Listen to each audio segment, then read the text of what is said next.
Okay, so I was getting my forge going here. I had to clean some dirt dauber nest out. This is all homemade. Uh, I have a blower over here.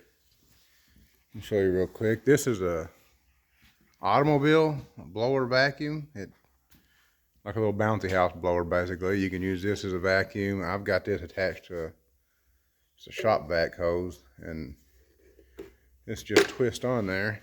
I've got a bolt through it to lock it into like a these grooves, twist lock grooves in there.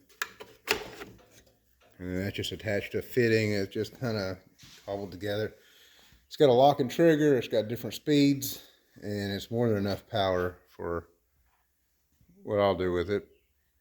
And then that runs down here, and I have a valve on it where I can adjust my air pressure there.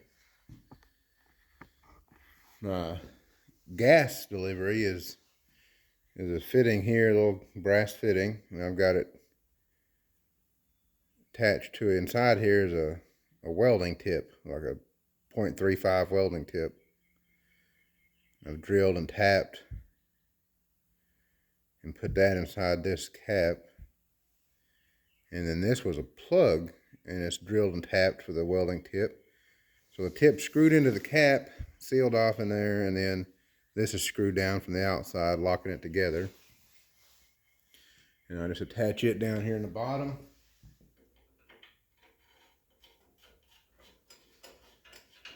Hook my gas up to it.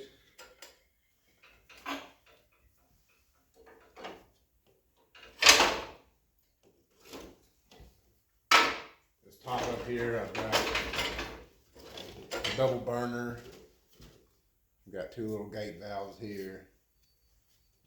Adjust my gas that way. You run one burner, I can run two burners. And it just sits down in there. My gas, I got this regulator. It's a 30 psi. It's got a gauge on it. Steel braided hose coming up and hook into that. And then inside this forge here, it's just a metal box basically, a little metal frame. Got fire brick inside of it. It's about 3 wide, or 1 brick wide, 3 bricks deep. I got a door on each side like this, just a sliding door. And then down here in the bottom is a piece of tubing. That is just for my tool rest that I have made with this pipe. You can slide this up and down. Everything's real simple build with nuts and bolts welded on. I can slide that in here. And that just provides an adjustable rest for anything I need to do with it. I'm going to fire this up, and I'll cut off a piece of this metal, 2 pieces of it. One piece from a project knife, and the other piece I'll just use to run a test quench on, just to make sure it is going to be hardenable. It should be. It should be just plain spring steel. I don't recommend, if you're going to make knives, to sell them good quality knives, heavy duty knives. Use material, buy some material. Don't buy some stuff online or whatever, reputable dealers. Use some material that you know what it is, you know the history behind it, and you don't have to worry about it breaking on somebody, due to like stress cracks or something that was in the metal before you ever started using it. The knife I'm going to be working on today, it just is not that kind of a knife.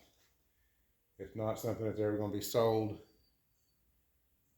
It's going to be a small, like a kitchen or utility knife. It's not going to have a lot of,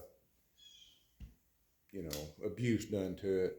So I'm not too worried about using junk metal for some of that stuff, for yourself. But if you're really worried about durability, you want to build a high quality knife, you're better off just using known material where you know how to quench it. There's all kinds of data and charts on how to quench it, how to do all the annealing and everything. This one is just going to be a fly by the seat of your pants. I'm going to heat it up. I'm going to let it cool down to air temperature. You're probably inside the forge. Let it kind of anneal it. Do the do the stock removal stuff I need to, and then eventually I'll come back and quench it and temper it and everything like I need to, you know. So, but I'll get started on it and get the forge going, and I'll get back with you when I get further along.